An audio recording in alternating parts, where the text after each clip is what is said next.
New York City. They say it never sleeps, but I know it dreams. Its dreams are buried deep beneath the asphalt skin, encased in bedrock and iron.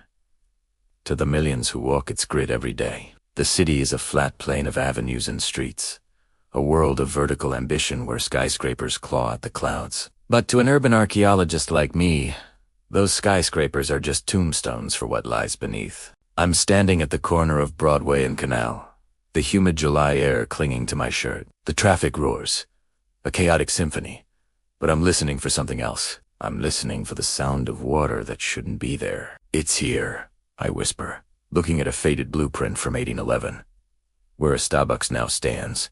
This map shows a hill where traffic jams. It shows a slow, marshy creek. I'm hunting for the Moneta Brook, a waterway buried and forgotten over 2 centuries ago. But nature is never truly erased. It's just suppressed. I got a tip from a construction crew working on a subway retrofit. 3 levels down, they broke through a century-old brick wall and found a void. The foreman, Kowalski, is waiting for me.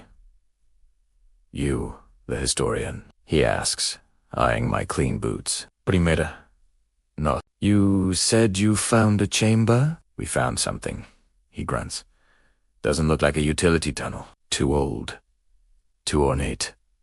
I feel that familiar thrill as we step into a freight elevator. As we descend, the modern world peels away. The cell signal dies. The street noise fades. We pass active subway lines, then abandoned platforms from the 40s. And finally, we reach bedrock. Watch your step, Kowalski says, shining a light into a jagged hole. I step through the breach. The air is cool, smelling of wet earth and ancient iron. My own torch cuts through the darkness, revealing a vaulted brick ceiling. The masonry exquisite, but it's the sound that stops me. Trickle. Rush. Flow. There, in a stone channel, flows clear, cold water. The Moneta Brook, still alive, a ghost stream navigating the dark beneath the city. I follow the stream. The tunnel is pure Victorian pragmatic engineering with a Gothic flair. This wasn't just a sewer, it was a forgotten artery of the Industrial Revolution. My flashlight reveals remnants of a life lived in the dark, a rusted lantern, soot on the ceiling. These tunnels were inhabited by the sandhogs, the legendary workers who excavated these depths. The city above is built on their bones. The tunnel widens abruptly into a massive rotunda. I gasp. It's an underground pump station that appears on no modern map. Giant, rusted flywheels stand like silent sentinels. In the center, a massive piston engine sits dormant, a relic of the steam age. The Cortland pump, I murmur. It was a myth among historians, a secret project to create a pneumatic mail system that was supposedly never finished. But the evidence here says otherwise. The station was operational. On a dusty workbench, I find a ledger, Iblo Janley, and the words appear. October 14th, 1874. The ink is faded. It reads, "Pressure holding steady. The new valves are superior. The men are restless, though they speak of voices in the pipes. They say the city above is too heavy, that the earth groans under the weight." This pump was the mechanical heart that once beat, allowing the skyscrapers to rise without sinking into the marsh. Beyond the pump room, the architecture changes again. Precise brickwork gives way to rough-hewn stone and timber. I'm moving further back in time. I find myself in a corridor with sealed doorways. This wasn't industrial. This was residential. I pry. Opened a rotted wooden door. My light sweeps across a small, windowless room. A metal cot frame. A shattered jug, and in the corner, a child's doll made of corn husks. My heart aches. I've stumbled upon a shantytown of the deep.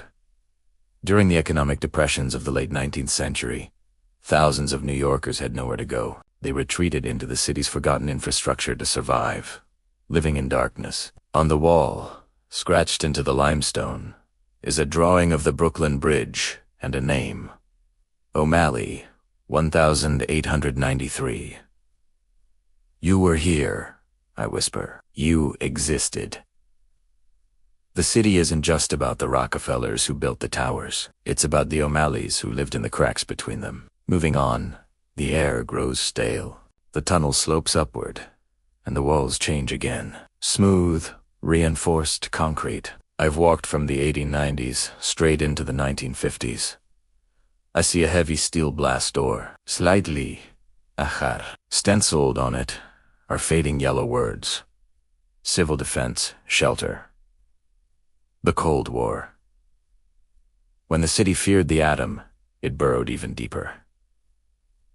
Inside, the space is sterile.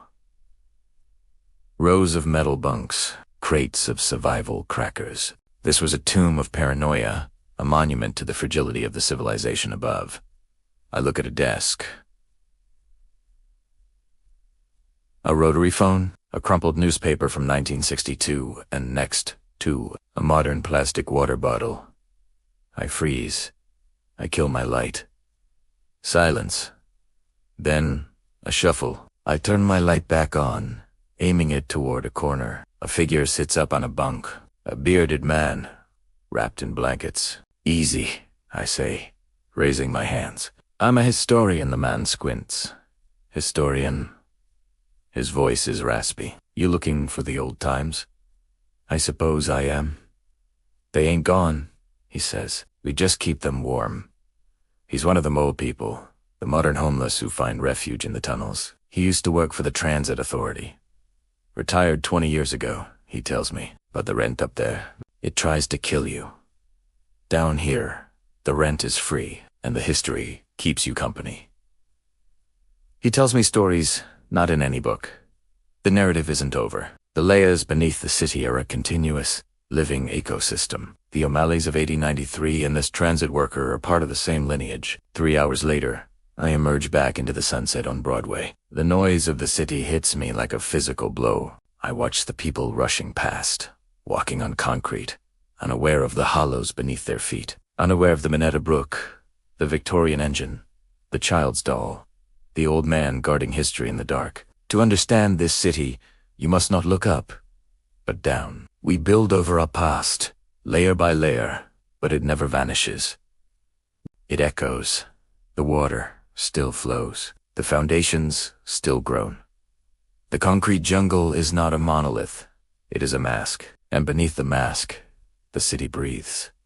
Thanks for joining me on this journey into the depths. If you love exploring hidden histories, make sure to like and subscribe for more. See you next time.